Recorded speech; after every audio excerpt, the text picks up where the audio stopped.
So what we'll achieve in this masterclass, we'll know how to store in safeguarding and policies and documentation, looking into your terms and conditions on your system, making sure that they're in line with your policies. We'll look at the training, where to record kind of safeguarding training information, how to put restrictions on in terms of age restrictions and opportunities and stuff to make sure the right people are in the right places and that it's suitable for them. Volunteers' IDs, looking into them, references, background checks, things to monitor to kind of try and prevent kind of safeguarding issues happening in the first place. And then if things do happen, where to record that information in terms of notes and stuff on the system. Okay, and finally, retaining data, which is one of the things that you mentioned before. So when people are deleted, where does that data, how long does it get retained for, and where does it get retained? So we're going to start. I think it's best with these kind of things to try and visualize a particular scenario and then apply that scenario when we're talking about these things, just to make it seem more real. Okay, try and apply a particular scenario to it and say, yeah, what would I do in these scenarios? So this is a scenario we've got all about Emma. So Emma was volunteering at the community centre. Lisa constantly belittled her with sarcastic jabs and cruel insults. When Emma spoke up, her concerns were dismissed. Lisa can be like that sometimes, staff member said. Feeling humiliated and unheard, Emma began dreading each session. Eventually, the verbal attacks wore her down and she left without looking back. No one asked why. Only when another volunteer reported similar abuse did the centre review its safeguarding policies. But by then, Emma was gone. Okay, so that's the scenario. You might have your own scenario, but at the very least, you've got a backup scenario there to thinking about when we're talking about these things. Okay. And the kind of questions come out of that, or the kind of questions that sprung to my mind were, should Emma have been on the opportunity with Lisa in the first place? Yeah, maybe one of them was too young. Was the adequate safeguarding information available to them? Were preventative measures in place? Was there a clear route once she started having an issue and she felt like she was being bullied? Was there a clear route for her to raise a concern? And once if a concern was raised, was there a process in place for dealing with it? So we're going to approach each one of these as we go through this session here. Okay, so we're going to start with kind of preventative measures first of all, then we'll go on to how to deal with them once they actually happen. Okay, so the first one we're doing is it's going to be a system demo on this section here. So was adequate safeguarding information available to volunteers and the opportunity providers? Sorry, I didn't mention before, notes here. If you do have any questions or anything, there's not many of us on here. You can just pipe up and ask the question. Okay, there's not too many for us to do. We're able to do that. So just feel free just to jump in and say, Steve, I've got a question. I can't always see your hands going up when I'm sharing the screen. So just pipe up, it's perfectly fine. So was adequate safeguarding information available to the volunteers and the opportunity providers? So how do we make it available? Where do we show that resource to the volunteers or make it available to the volunteers? Okay. About your safeguarding policies. One of them is updating your T's and C's. So when a volunteer registers on the system, I'm on a training system here, when they register on the system, one of the final parts of the registration is it asks them to agree to the T's and C's. Okay, pretty aware of that. Now you can change those T's and C's if you go to Setup and you go to Terms and Conditions. And you can see in here, you've got your privacy notice and also got your terms and conditions. We have our own basic terms and conditions, which are bolted in here, but you can add your own in there. So this is one of the key places you should put anything like that, make it available in the T's and C's. At the very least, what they're agreeing to is a document which contains links to this information, or potentially just copy and paste it in if you wanted to. But the T's and C's is a key place you can put that. Next, we've got uploading safeguarding. Oh, sorry, I should say, so the T's and C's, just in case you're not familiar with it, I'm thinking more for Blanche here, who's kind of new to the system. So when the volunteers are registering, they put first name, last name, and then all that information. And right down the bottom of the registration form, they have to agree to the T's and C's in order to register.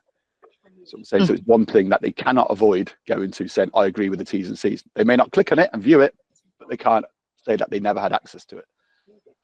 Thank you. Okay, no worries.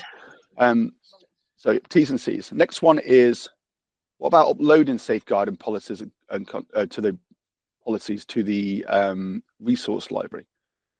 So what is the resource library? Well, you can add things if you go into the super admin menu to the volunteer and provider resources. You can say whether, if you add it, you can add it to either the volunteer resources or the provider resources or both. By default, you have the registration help page, which is automatically added in there, but most people have like health and safety in there or insurance information for their providers and this, that, and the other. It's quite common. Now, this is the key place where you can put that information about your safeguarding policy. And I do recommend one of the basic places, the fundamental places, T's and C's, and probably even more so here, to be fair. Okay, so how does the volunteers access these resource libraries? Well, we impersonate. Sorry, to get to that page again, so you go to the cog on the right, and then where did you go to? You went down to setup. Setup. Yeah. And that's where T's and C's are as well. Yeah. That's right. Yeah. So in the setup, you've got everything to do with the initial setup of your system, which includes, defining what the T's and C's say. So yeah. So if I go on here and I impersonate a volunteer, and from here, so if I'm logged in as a volunteer here, on the left-hand side, I go down to resources and help. So it's always one click away for the volunteers, resources and help, and then you can see any documents you've uploaded to that resource library. And providers can do it the same. Providers is actually from their help menu, the menu you have at the top, like you see the help menu, they see that, and it's got down to resource. There's an option in there for the providers, but it's always one click away. Okay. So that's the second place you could put this type of information, safeguarding policies, etc. And the other one as well is and the registration email and the help page. So when the volunteer registers, okay, put in first name, last name, get down the bottom, agree to the T's and C's, click on the register button. One of the things is a help page appears, what we saw this before, which tells them what happens next. So imagine a volunteer is just registered, and then a window appears saying, okay, this is what happens next. Now on that page is a very good thing, just a very good place to say, oh, and if there is any issues with safeguarding, etc., put a link in there from the document. So they cannot avoid it. Again, you don't want to just put it in one place. You want to try and put it in numerous places if you can, so they are going to stumble across it in one way or another. Certainly, they won't struggle to find it. So how do you get to that then, Steve? Well, super admin menu, setup, new registration help page. Okay, so this is what they see when they directly after first registering, telling them basically what happens now. So usually these things contain things like, okay, feel free now to go ahead and join an opportunity, or with some of our organizations, it might be, thanks for registering, we'll be in touch with you shortly to arrange a meeting, because they want to have a chat, a conversation with the volunteers before they're allowed access on the system. So it depends on what your kind of onboarding process is, but it's a key place where you can put in your safeguarding policies. The other part, the other thing is in the registration email. So this is something, again, we're drip feeding it in there. It's something that they're always going to have access to, because every volunteer gets a registration email when they register. So you can change what the emails say, and you can include files and links to documents like your safeguarding policy by going to your customize emails in the super admin menu. If I click on here and I go down to registration, okay, I can say whatever I want that email to say when the volunteer registers, including I can add documents like safeguarding policies, okay, best practice guides, things like that.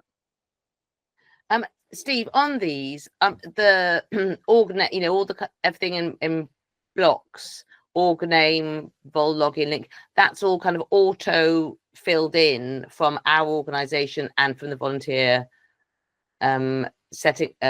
registering, isn't it? I'm assuming all these. So when they receive the email, it will say thank you for registering with, then it will automatically insert your organization name. That's what and that's taken from, that's taken from you when we set up your system. So you look at your profile, it will say your organization name in it. this is called training application, but you also say your organization name. So yeah, that's where, so it inserts that information in there. Now, if you ever come to one where you think, oh, you know, I want a block. So say you want name, for example, volunteer's name or something like that, which is the common ones people ask for the last couple of weeks in all of them. So yeah, volunteer name. Then if you do need it, you think, well, actually it'd be really useful, just raise a support ticket and and put the request forward. And then the development team will look at it and decide whether it's suitable or not. Because we could put any links in here, but there's numerous reasons, technical reasons why we don't put every single link in here. But you can, so we limit it to what things we think are relevant for the particular email. If you really think there's one that would be useful in there, then just raise a support ticket and request it.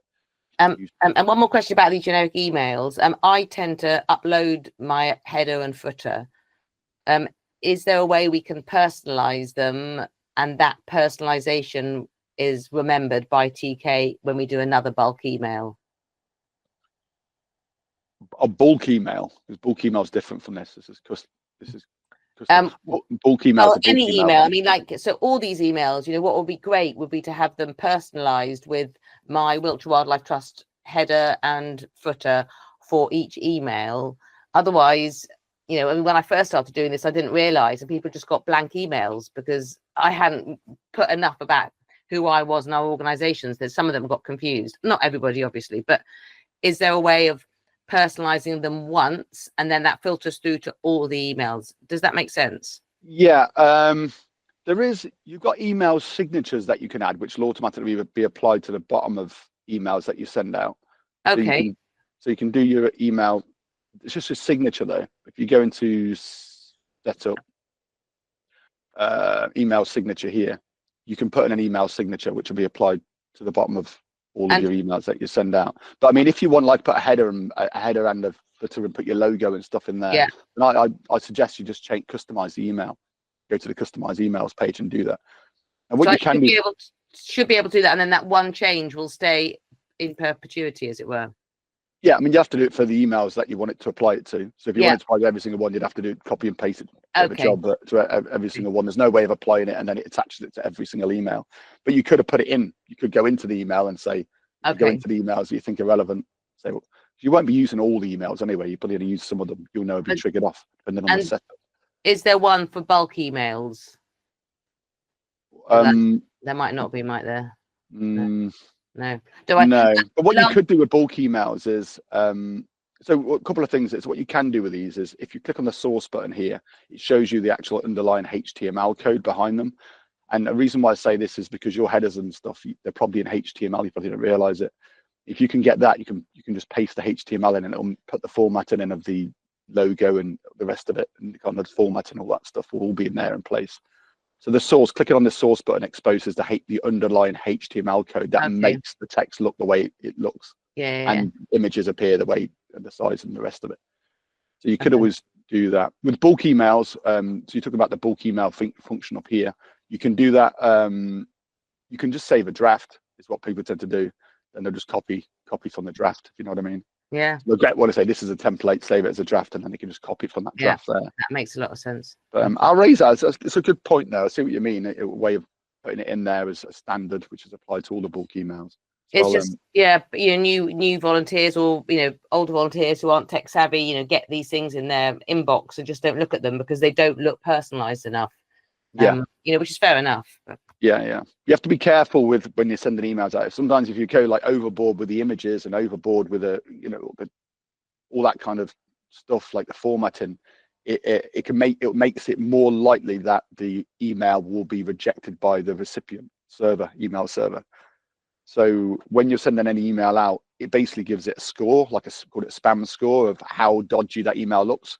And usually the more images you have in there and the more it raises that score. I'm not saying it might be fine, but you might affect some volunteers' the ability to receive it, which is why we try and keep the emails as kind of basic as we can. Just so, for that reason, so they make sure they get through. How would I know if volunteers? I mean, I sent out an email yesterday to all our volunteers, 2,768. Email failure report there. A bulk email. Oh, okay, cool, perfect. That would show any email sent out from the system. I'll give you if they failed. People fail for different reasons. You see, I mean, this session's not about that, but emails can fail for different reasons. Sometimes they get through, but they end up putting in the volunteer spam folder. Sometimes they get through, but they get deleted directly after getting through. Sometimes they get rejected at the email server, don't even reach the actual person. And the email server looks at it and says, I've copied in 100 people. That looks dodgy. I'm going to delete that. So there's different ways it can be blocked, and it's all dependent on the recipient. So it's not like you or me have control over what happens. All we can do is just limit by not including too many images and not copying in too many people. We can limit what that spam score is and just hope that it gets through. Because you might send an email out to 100 people and 99 people get it and one person doesn't. And that's just dependent on their email server rules. Does that make sense? It does. But obviously you've got that bulk email facility. So I'm assuming when I bulk email all my volunteers, it will send them off from our email server. It sends them off individually. Is the way the bulk email works. It sends them off individually. But the point I'm making is, even though send them off individually, you can send it to 100 people, and one of those people might not get it because their email server has decided that it looks suspicious. And there's not a lot me and you can do about that. Just try and make it look as little suspicious as we can, if that makes sense. Yeah, thank you. Sorry, no worries. I digress slightly. So what do we get up to? So yeah, so they're the main areas there. So we've got the T's and C's, add it to the resource library. And then we've got the registration email and the help page. The help page that pops up saying what happens next. Okay. So was the volunteers, so thinking about Emma again here, was the volunteers ID checked and safeguarding information recorded against them? So talking about confirming volunteer IDs, okay, uploading volunteer ID and safeguarding training certificates, and setting opportunity restrictions on age and reference checks. Let's look into them in a bit more detail. So locking documents and ID. So if you upload any kind of IDs, you can lock it down. So when you go into a volunteer's profile, as you see this image shows below here, on the left-hand side, you've got documents. And you can add whatever documents you see fit. It could be ID, it could be qualifications, anything you see fit. Okay, when you add those in there, so things like, say it's a safeguarding, you're doing a safeguarding training course, and it was with yourselves, and you said, fine, I'm going to add it in there to against the volunteer's profile that they've completed. Here's a certificate, they've completed this training course. You can actually lock it using the option down the bottom here. You can see in the middle saying lock upload, which means that the volunteer can see it, but they can't remove it or change it. Okay, so that's one way of kind of keeping it safe. Checking volunteers ID using also in regards to the ID, there's the ability to go in there and actually confirm that the ID is correct. So if they do upload ID, you can go into the system. I'll show you. Go into them, Steve. So if you go into a volunteer's profile, you can go into ID and background checks, and you can confirm the ID. So that's when you've seen the person and you say, right, I can see in the documents here that they've uploaded in the photo on here that they've uploaded to the system. I can see what they look like, and the person's turned up, and yes, it is the same person, in which case you could go into ID and confirm their ID. Okay. Okay. Checking volunteers' ID using the QR codes.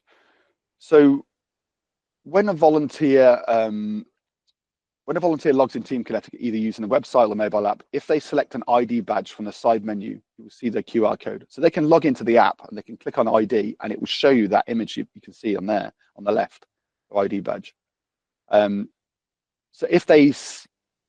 it will show a QR code. If you scan that QR code, it will actually confirm that, yes, this is the person. Here's a photo of the person that you've scanned, and whether they have ID, whether their ID has been confirmed, and whether they've got a valid criminal record check. So you can do it for these kind of larger events and stuff like that. It could be useful, where you can actually scan the QR codes and it gives you that information about the volunteer. Should I change the minimum age? So you can there's two ways you can set minimum ages within the system. One of them is you set the registration minimum age.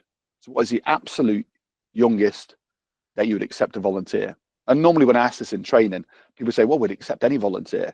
And I say, oh, really? So you got a 10-year-old kid just turned up, you're going to be fine with that? And they go, no. You go, well, there's minimum age for you. So you know, being realistic, usually it's kind of 16 or something like that. Now, sometimes I've seen it as low as like 13 or even 11, I think is the youngest I've seen. But then you'd want to use parental consent. So if you turn on parental, when you go into your options within the system, I'll show you.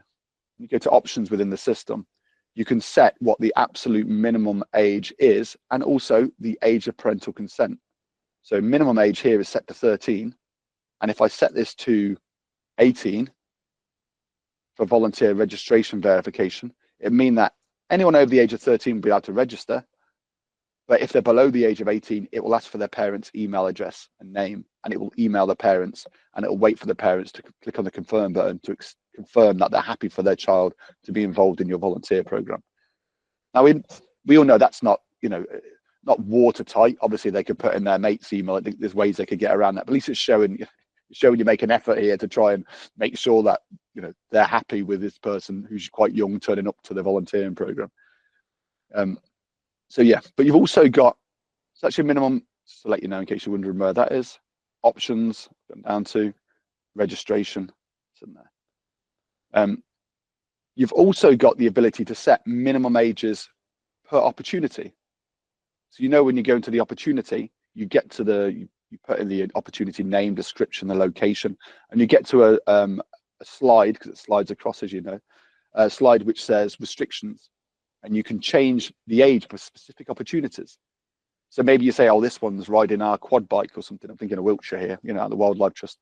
Maybe they're riding the quad bike. They need to be 21 to do this one for our insurance. Okay, so you can change the minimum ages per opportunity as well.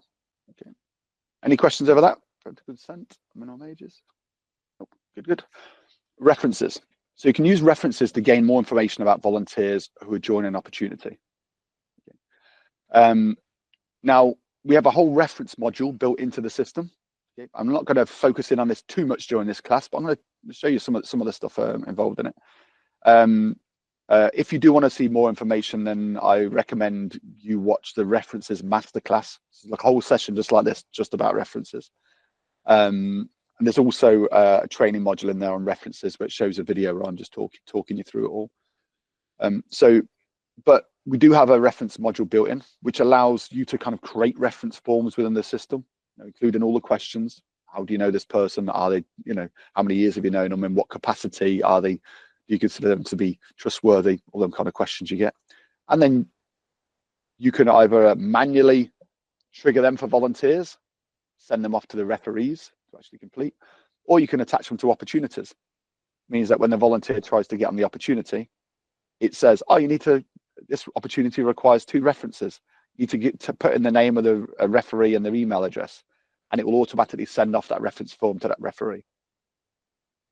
Oh, once the referee's filled it out and completed it, it comes back to you as administrators to check that reference form and decide whether it should be approved or not. If you approve the reference, then it's held against the volunteer, and it can be used for other opportunities, you know. So if once you approve that reference and the volunteer tries to join a different opportunity, which requires a reference, it will just let them get onto it because it knows this volunteer has already had a reference. So reference questions. So if you think a volunteer may be in contact with vulnerable people, then it's a good idea to ask for a reference, the volunteer. And what I see sometimes is it's worth thinking about the questions on these reference forms. Okay. If you're, you know, do you have any concerns about the person's suitability to work with vulnerable individuals? Okay, that's kind of a fundamental question. That's one of the things you really want to drill down to in this example. Is do you, as a person who knows this volunteer here, do you have any concerns of anything that's happened in your experience dealing with them about doing this particular thing? Also, can you provide an example of how they demonstrated appropriate boundaries? That may be a bit more difficult, but boundaries with children or adults at risk. Have you ever observed any behaviour that raised safeguarding concerns? Are you confident this person would report any suspected abuse or neglect promptly? How would you assess the understanding of their understanding of safeguarding policies and procedures? That one's a bit of a tricky one as well. But these are the kind of things. Try and understand why you're asking the questions. What is fundamentally, why am I asking these questions? And that should help you word the question. But there's some good examples here that I've come across in the past. Any questions over that? Reference questions? Very good. Okay, we're going to get on to managing background checks now. Okay, so there's two ways within TeamKinetic that you can deal with your DBSs in the main, PVGs if you're in Scotland. But with DBSs, there's two ways. With PVGs, there's one way at the moment. Okay, so PVG, for those of you who don't know, PVG is DBS, but it's what they use in Scotland.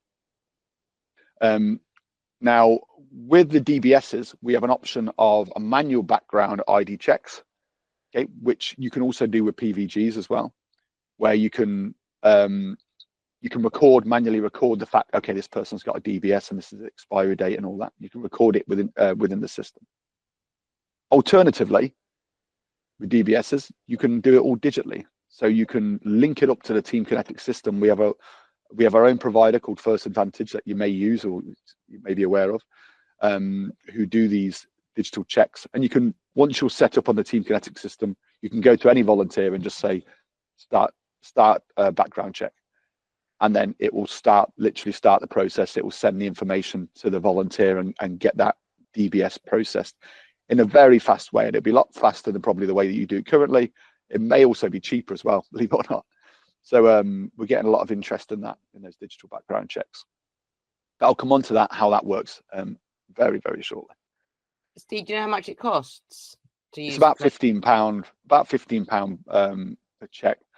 But it depends. There's a lot of variances there. But if you chat to one of the first, I'll come on to it shortly, but one of the first things you do if you want to go down that road is you speak to the company. And when I'll show you how to do that, but you can speak to the company First Advantage and they'll give you all the ins and outs of, okay, this is what you're after. This is how much this would cost per check. And, what kind of checks do you need set up as well for what are the different opportunities.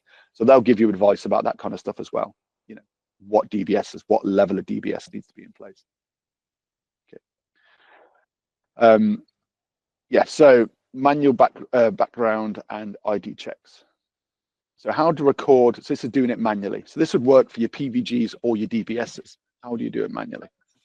So if I go into the system here. So if you go to any volunteer,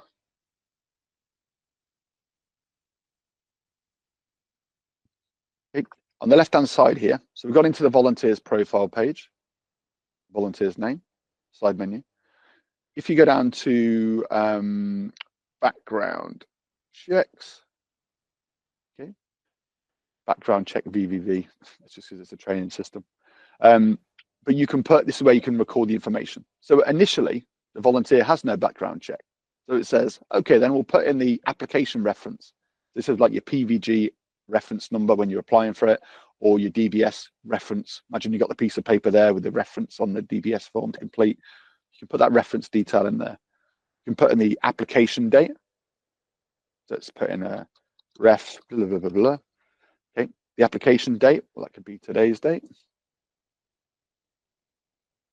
Was the necessary ID provided? Yes, they brought in their driving license, utility bill, and passport. Okay. You can save that. So you've got the reference form, you filled it all out, you've sent it off. At some stage, the volunteer is going to come back and say, here's my DBS. Okay, here's the completed form. And you have to update it, say, great, okay, so you have a DBS, that's fantastic, you passed okay. So you can change this. Once you change background check completed to yes, it gives us a different load of options below. Okay, is it enhanced? What's the DBS number, the background check number, or the PVG number? What is the date of expiry? For those of you who don't know, there is no, as weird as this is, there is no expiry for DBSs. Okay, it's down to the organisation to decide what the expiry date should be. People tend to choose 3 years, but there's no legal reason to choose that number. Okay, but you can put in the expiry. Now, this is quite an important one, the expiry date, because this will be flagged up in the system, and I'll show you shortly where you can see which DBSs or PVGs are soon to expire. So you can identify them and get them processed and get them renewed before they actually run out. Okay, so yeah, and once you save that, so you put in the information, yes, they completed it. No, it's not enhanced. Here's the DBS number. The background check expiry date is going to be 3 years from here. So 2028. Who's the issuer? First Advantage, for example, wasn't necessary ID checked. Oh, that's all from the original when they actually come in. So it's for to submit the application. So you can put that information in and save it. Now this is key. The key one out of this whole page is this top one, background check completed. Once that's changed to yes, and the expiry date hasn't passed, and as far as the system's concerned, that person has a valid DBS in the system. And all the reports and filters and ways of trying to find volunteers who have that in place, and restrictions stopping them getting onto opportunities, because you can restrict an opportunity to only people who have a valid criminal check. All that stuff looks at whether this says yes and whether it's gone past that expiry date. Any questions over this? No? Okay. And who can update this information? Well, obviously the volunteer can't, okay, for safety reasons. They just change it to wherever they want. Admins, well, you've just seen me do it. I'm logged in as the admin here. What about providers? Providers generally can't, okay.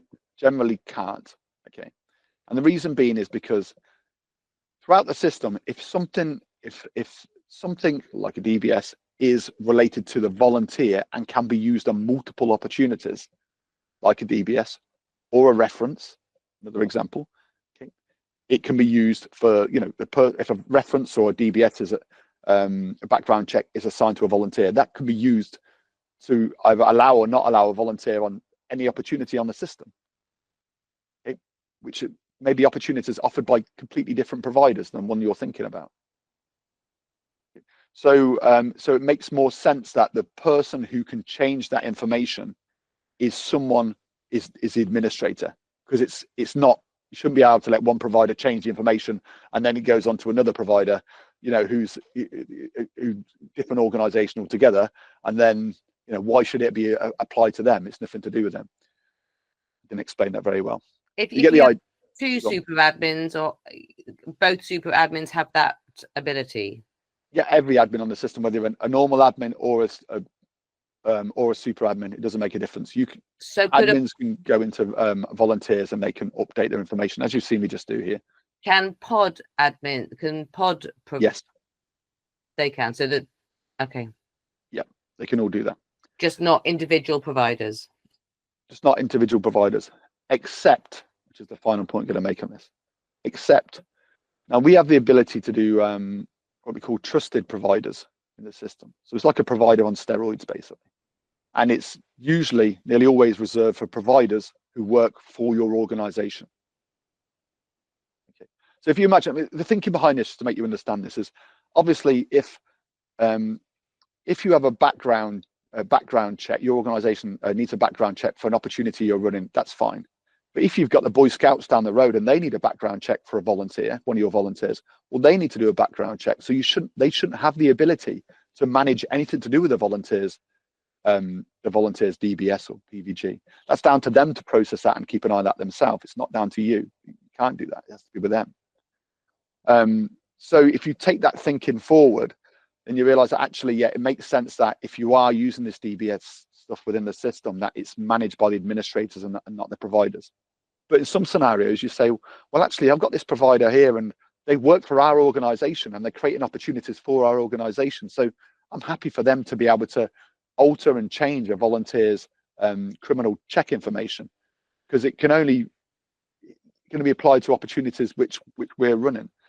So basically, you can say, yes, these providers or trusted providers can have the ability to alter a volunteer's background check information. Do what I'm doing here. What other powers that the trusted providers have? The ability to fly, to move things. With the power of thought. No, they have I'll show you now. If you go into super admin menu and go to options, and you've got trusted providers down here. Okay, so that's super admin menu, options, trusted providers. So from here, we've got a list of all the superpowers you can give them. Okay, and one of them is allow trusted providers to update volunteers' background check information, which is what I'm talking about here. Okay, and for those of you who are thinking, well, how do I make a volunteer? Sorry, how do I make a provider a trusted provider?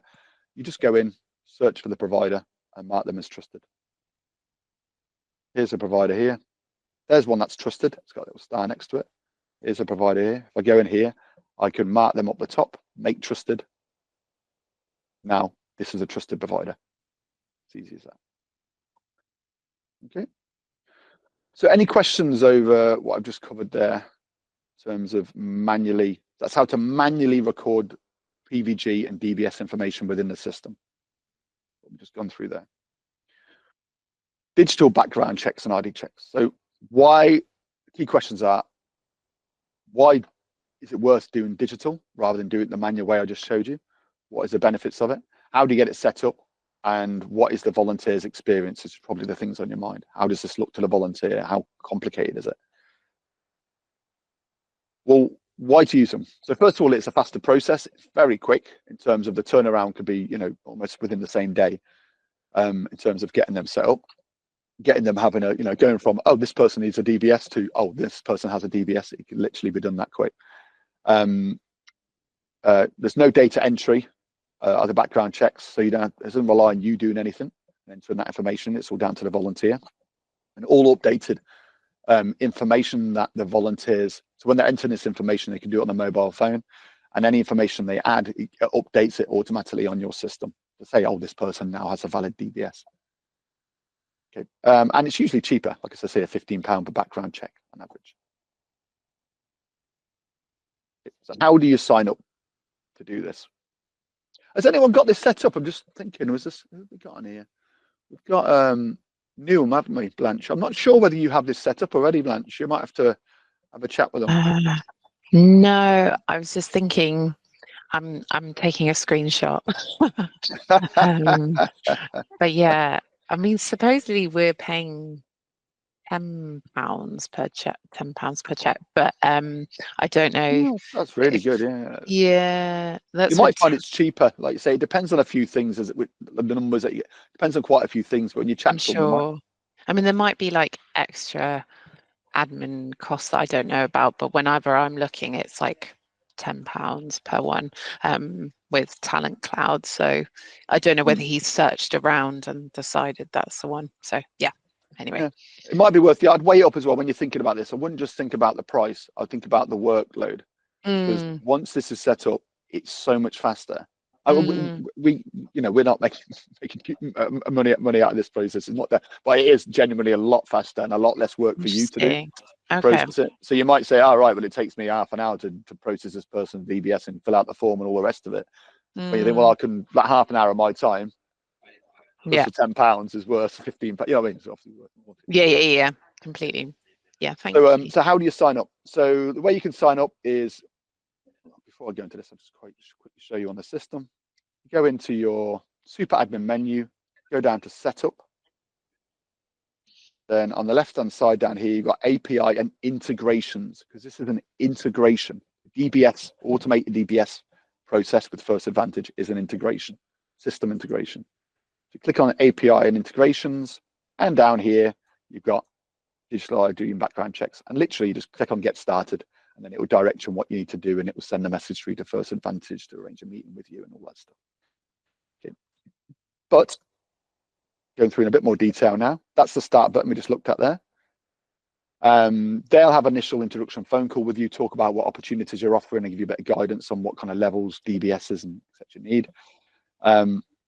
They'll get you to complete a spreadsheet, obviously, so defining what those, what those different opportunity types are and whether you need basic, standard or enhanced. Like I said, over to First Advantage, and they're going to create an account for you and set up that account based around that information you provided on the spreadsheet. Then they'll link it through to your First Advantage account through to your TeamKinetic system. Then they'll email you when it's all set up, and then you can go in there and trigger those background checks using that Get Started button you just saw at the top there. So you trigger those background checks literally by going to the volunteer.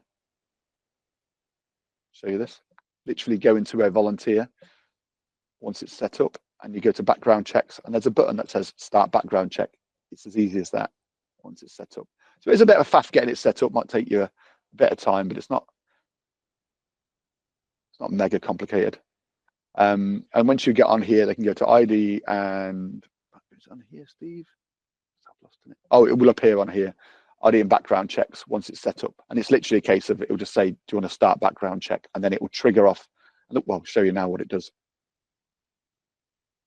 Okay, so how does it work? So once you go into the page, as I've just showed you against the volunteer's profile, and you click on the start button, the next background check. Okay, the order's been confirmed. It's an email is sent across to First Advantage, telling them that it's been requested. They send you an email, a text message directly to the volunteer.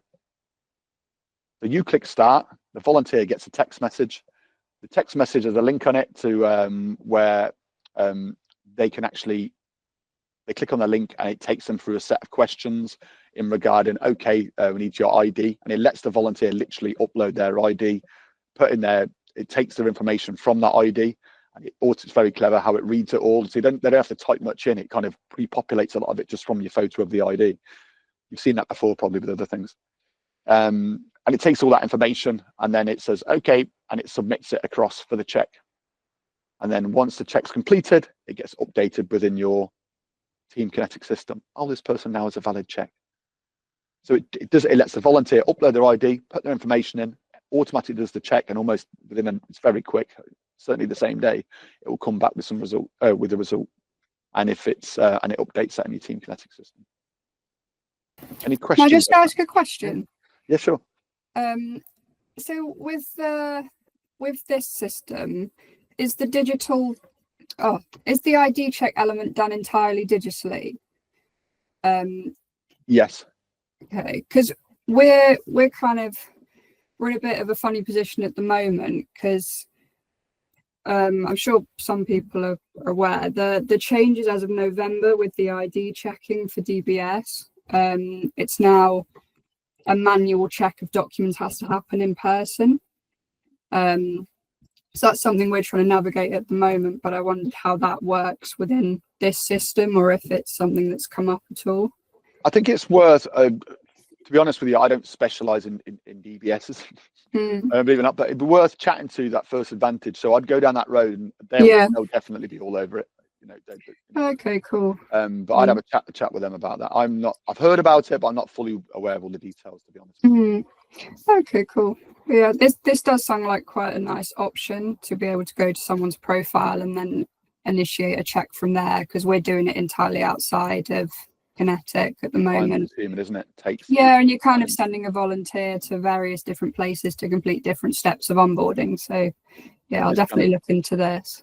Yeah, absolutely. Yeah, kind of does it all in one place. I've been through a couple of times, obviously testing it out and this, that, and the other, and it is really good.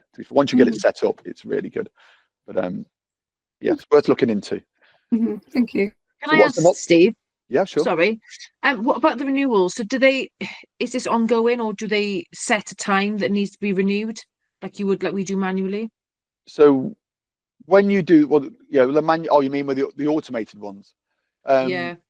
I'm not so sure. You have to ask the First Advantage about that. I'm not so sure, to be honest, at the top of my head, how that works with the renewals. I'm sure they've got something in place with it.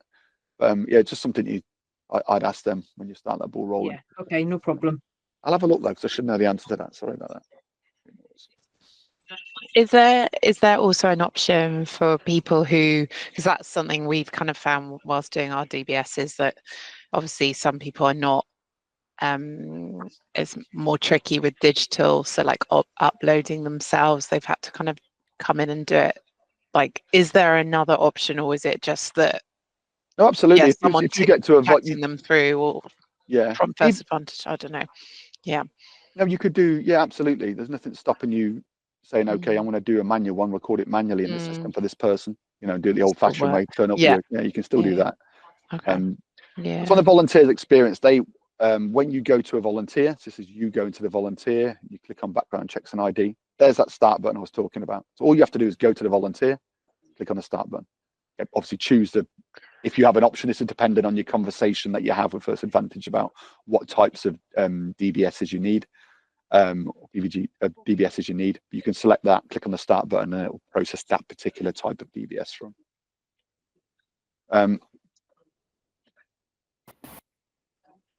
Do you then with that, do you then get kind of the nice 2 ticks on their profile page to say that they've got the background check and they've got the ID documents checked or whatever it says?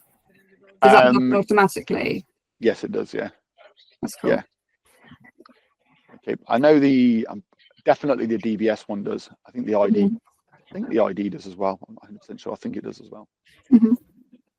Okay. So yeah. So going for this process in a bit more detail, you click on the start button. The volunteer uploads a photo of their ID. Okay, so it's a bit blurred there, but you can kind of see what happens there. So literally upload the photo. It does a face scan. Okay, so it scans their face and checks it against the photo. Okay, this is the bit that might be changing in November by the sound of it. It's the first advantage of all about this. Currently, this is the way it works. Volunteers' information is automatically entered off that ID into the system. And then there may be I think there's some additional fields from what I remember, which they have to add in, but it populates most of them. Then the background check is complete and results are automatically updated in TeamKinetic. That's it. So once it's set up, it's not hard for the volunteers at all. And it's very easy for you. Just click on the start button, basically, wait for the results to come through. So any questions over that before I move on? Any more questions? Good. Expiring background checks. That was one of the things that was mentioned, wasn't it? This morning when I asked you what you're interested in. And deletion, expiring and deletion mentioned. Okay, so this is going to be a demo. So how do you know if volunteers have any, which volunteers you need to renew their DBSs for? One way you can do it is go to reports, go down to background checks. Okay, and it will show you any overdue applications will be listed here. So it knows every volunteer which has a DBS, and it knows expiry dates, and it knows today's date. So with that information, it can tell you which ones have expired, obviously. Expiring checks, you can choose a period of time here, and it says, oh, within the next month, this person's DBS is going to expire. Or maybe you want to look at 6 months. I don't know if there's any more in here. No, there's not. 12 months, maybe, Steve? Oh, yes, 2 then, 12 months. Okay. So that's probably the place you go to be fair, to get this information. You could go, if you want to know, see everybody who has who currently has a DBS, you can go into the search volunteers page, and there's a filter on here about this. All background checks, funnily enough. If I remember correctly, background check. So you can say, show me all volunteers who have a background check. Yeah, there's your 3 people there. Okay. Steve, what about I know it's a slight segue, but qualifications. Can you do the same search on qualifications to see if people's first aid course is running out? Yep. So put the filter in there called qualifications, and it will show you any qualifications that have been added, and you'll see them listed down here, and you can just filter by them. So if you wanted to know everybody who has first aid and also something else, then you can add, I've only got 1 qualification on there. You can add multiple if you wanted to. Yeah, qualifications is in there. Also, so qualifications is in there. Also, your background check, you just saw me add that one before. And the other one, which is related to what we're talking about, is ID verification status. Is their ID verified? Okay, so with these 3, you can usually manipulate the kind of report that you're looking for on there. Okay, remember, if it's something that you're doing frequently, remember you can always save these queries and call this is save it and give it a name. This is my, who has all background check information in place. You wouldn't call it that, obviously, but you could call it that and say, okay, well, who's got this qualification, which is the background check course and safeguarding course, and has a background check, and then also has their ID verified, and you can save it to here, which means anytime in future you come to the search volunteers page, you can just click on the drop down here and select it, and it will automatically bring that report for you. Okay. Yeah, so any questions over that background check? How did you do that last bit, Steve? I was plugging my computer in. Was that to add a different filter? Yeah, I was just saying, so so you can, the filters related to this safeguarding course are probably the qualification one, because you could have a safeguarding course on there, okay, which you've assigned to a volunteer. When you go to a volunteer and you can, tell you what, I'll show you. you go to a volunteer and you can go to qualifications, put it down here, documents, qualifications, and you can add qualifications in here and give it a name, call it safeguarding course. Okay, if you wanted to. Then you put the details in and save it. And that's, so it's going to pick up that this volunteer has a qualification called safeguarding. And the point I'm making is when you go down to your search volunteers page, you have a filter for qualifications. So you can say, show me every volunteer who's got a safeguarding certification under the qualifications. Then it will list all the qualifications down here. Okay. Yeah. And I was saying that you may say, I want to know every volunteer. So say you make a decision, you say, every volunteer should have done the safeguarding course and they should have a valid DBS and they should have their ID should be verified. Then you can add those in here and say, okay, well, ID verification status, that needs to be ID verified, and their background check, that needs to be yes. So you could do that, and that's going to bring up those all volunteers which meet all of those criteria, and you could save that over here as something that you frequently want to know. So you can say it basically saved all of these filters. Does that make sense? Yeah. So.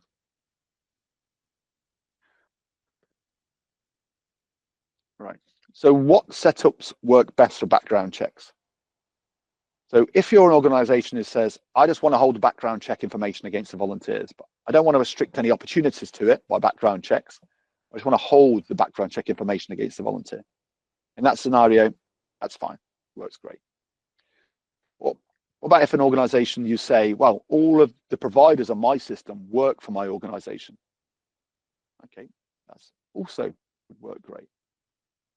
Okay, so the providers who are creating those opportunities, they work for my organization. I can see them in the office over there. So I have no issues with them restricting opportunities requiring background checks because I'm the person who approves the background check and processes it and approves it. And I also work for the same organization as the provider over there. Third scenario, I have both providers. I have both providers who work for my organization and also external providers who do not work for my organization. But if you're kind of reading into this and seeing what we're trying to get at here is it works great, but then until you've got providers who are not part of your organization because they have to process their own background checks for the volunteers, okay, in most scenarios. Okay. So that's when you're going to get an issue. So if you say I'm a city council, and yes, we run some opportunities ourselves, but we also have providers on here who are the Boy Scouts and the Guild Guides and the tennis club and the Friends of the Park. And these are also the providers on our system. Now, those providers, they need to sort out their own DBSs with the volunteers, okay? They can't rely on the DBS that, you know, between you and the volunteer. That's your organization, the volunteer. They have to get their own sorted out. You know, in that scenario, it's fine, but you just have to make sure that those providers can't restrict opportunities to requiring a DBS. Okay, which is an option in the system. Okay, because you don't want that Boy Scouts to be able to restrict an opportunity requiring a DBS when the DBS is between the volunteer and you. It doesn't make any sense. That makes it. So this is what this is trying to get at. It's trying to make you understand when it's suitable and when it's not. So if you said, well, I have both providers, like a city council, providers who work for my organization, but also have providers who are external, like the Boy Scouts and Friends of the Park and this, that, and the other, then it's okay. You could still do it, but you'd have to switch off the ability for those providers, usually non-trusted providers like normal providers, switch off the ability for them to be able to restrict an opportunity by DBS because it's not relevant. They have to do that themselves. That's for them to process and manage that. They can't rely on yours. Or if you say the final scenario, all of my providers are external organizations, it's not really going to work for you in that scenario, okay, because they need to sort out their own DBSs with the volunteers. Okay. So dealing with safeguarding issues. So we spoke about kind of preventative measures here, how to put things in place, but what do we do if something actually goes wrong, something happens? Okay, like Emma's situation, which at the start, how do you deal with it? So first of all, you identify safeguarding issues. So as an administrator, usually usually not physically there to see the thing happening. Oh yeah, Emma's being bullied. You're usually not going to be, and chances are you're not going to be there to see that happening. So how do you kind of receive this information? How do you learn about these potential problems? Chat rooms, one way you can learn. Okay, keep an eye on the chats. And when you log in, if you use chat rooms, when you log in as admin, it's on the first page that appears when you log in as admin.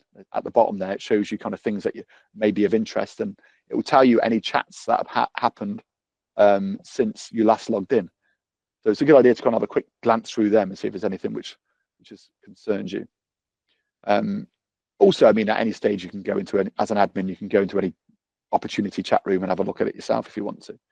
The chat rooms is one way you can be informed of any kind of safeguarding issues. Okay. Also feedback. If it happens, the volunteer might leave feedback. Okay, so you keep an eye on the feedback.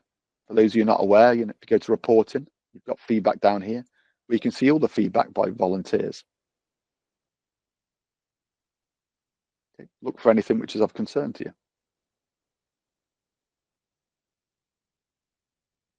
If you do come across anything, then you might want to make a note of it. Okay. Probably one of the first things you would do is taking a note of it and record it in the system. Okay. Now you can hold private notes for just administrators within the system. Okay. You can even hold notes within the system and share it with providers, so providers see that note as well. Okay. And you can also do to-do lists. If you think, well, it's not just a note, this is actually, I want to tell that other administrator that they need to process a DBS or do a particular thing, look into this particular issue, you can add those to-dos lists to the system. And it's available to that other administrator when they log in, they see a list of their to-dos. Okay. So you can record this system. So if I go to any volunteer, just to show you, Christopher Gura. Made up a funny one there. So if you go down to to-do, notes, and files. Okay. So here, I've got my to-dos, my private notes, and I've got any files I want to attach to volunteer as well. Maybe it's like maybe you've had an issue and you've recorded some details about, about the issue and what happened, and you want to hold that file against the volunteer, that's fine. If you want to add a new one, you click on the add button and you just put it in here, put the information in here. Okay. You see about the notes I was mentioning. So you might say awkward customer. It's kind of the things I've seen in the past. Awkward customer on there to make other admins aware of it. Keep in mind that volunteers can request this information if they want to legally. Not very often, but they could do. Sometimes I've seen codes in there as well. I'm like, what's that code mean? It'd be like AC, awkward customer.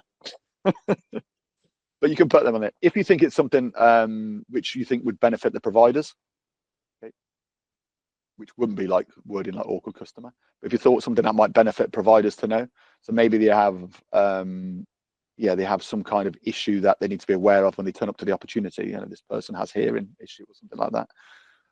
You could put that in there and you could share it with providers. And the providers will be able to see that when they click on the volunteers name when they join their opportunity. Okay. So any questions over these? Good. Okay. So go back to the point I mentioned before. So what happens if you do have a safeguarding issue? The first thing you do is you need to change the status of the volunteer.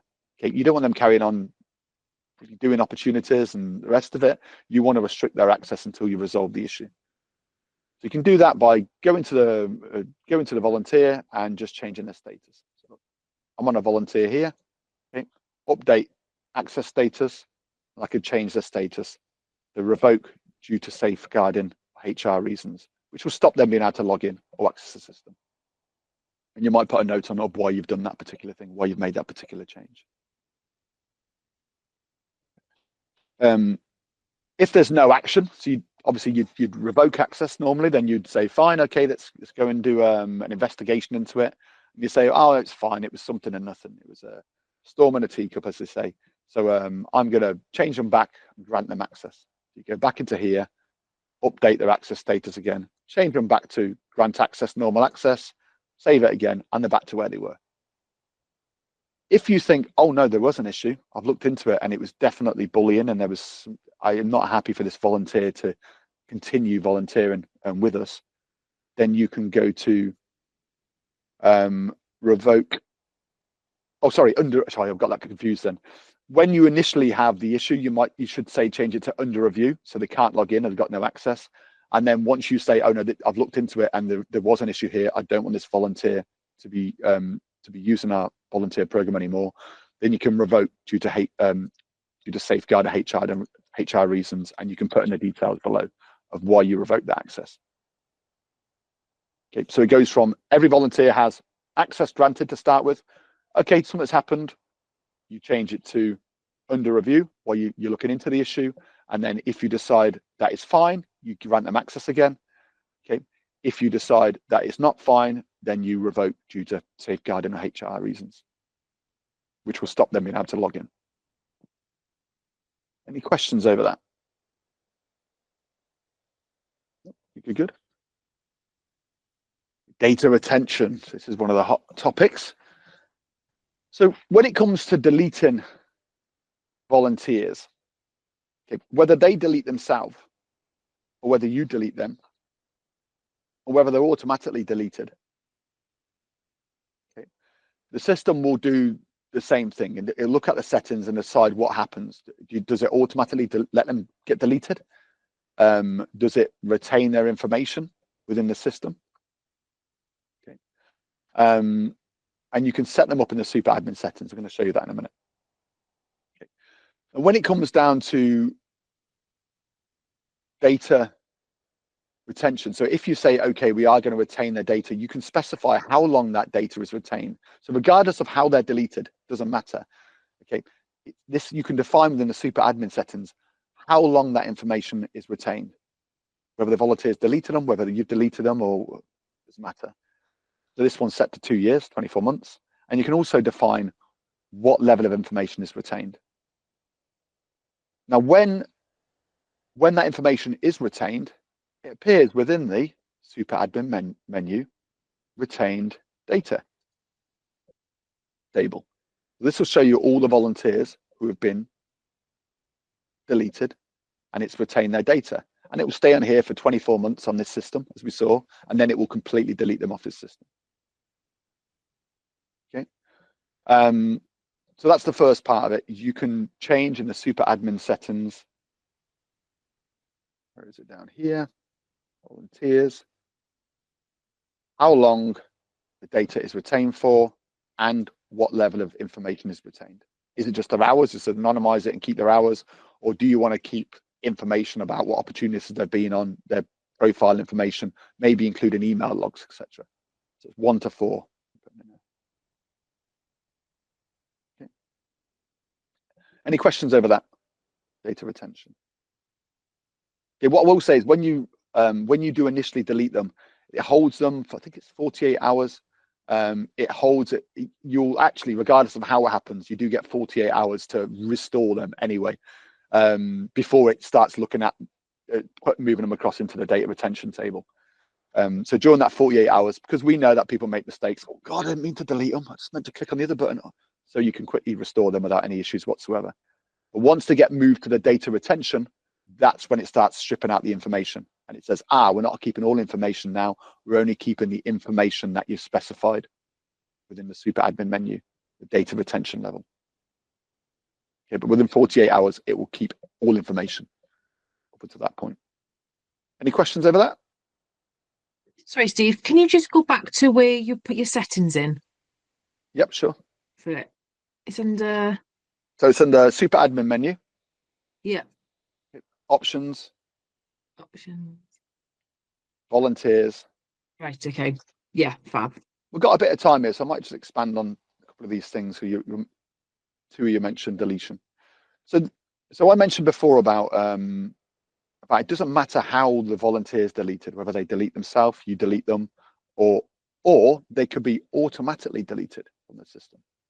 So you have a setting here, because someone mentioned inactivity. It was Ali, I think it was, mentioned inactivity. So what you can specify is just say, well, if any volunteer has not done anything with the system, they're not on any opportunities, they're on no sessions, they haven't logged into the system for 12 months or whatever period I put in here, maybe it's 3 years, then I want the system to automatically delete them. That's what this option will do here. Okay. And there's ways you can run this manually if you want Steve, to. above it says auto delete inactive volunteers. No. Yeah, so I would have to have that set to yes, obviously. Okay. Sorry, Yeah. And they've said for yes. that Then to be applied. fine. Then this would work. Without, if that's set to no, this means nothing. You're absolutely right. Sorry. But if I set that to yes and I change that to 36, and now it's going to no activity for 3 years with the system, then that volunteer will be deleted. And when they're deleted, what's going to happen to them? It's going to keep level 2, which is the hours and basic profile information and contact information, and it's going to keep it for 2 years before it's completely deleted off the system. Any questions over that? Well, in that case, I think we're pretty much near the end here. So, yeah, any questions about anything I've covered during that session? If there's no other questions, thanks so much for your time. Like I say, you can always watch this masterclass again. It'll probably be up in the next couple of days in the help menu. There is also loads of help videos around this kind of stuff in there and in the help menu. So yeah, and anything else, then you can just chat to support. But thanks for your time. It's appreciated. Have a lovely afternoon. Yeah, cheers, Steve. That was really, really helpful. Thanks, Steve. Lovely. Really helpful as always. No problem at all. You take care. Have a lovely day. Take care. Bye. Bye. Bye. Bye.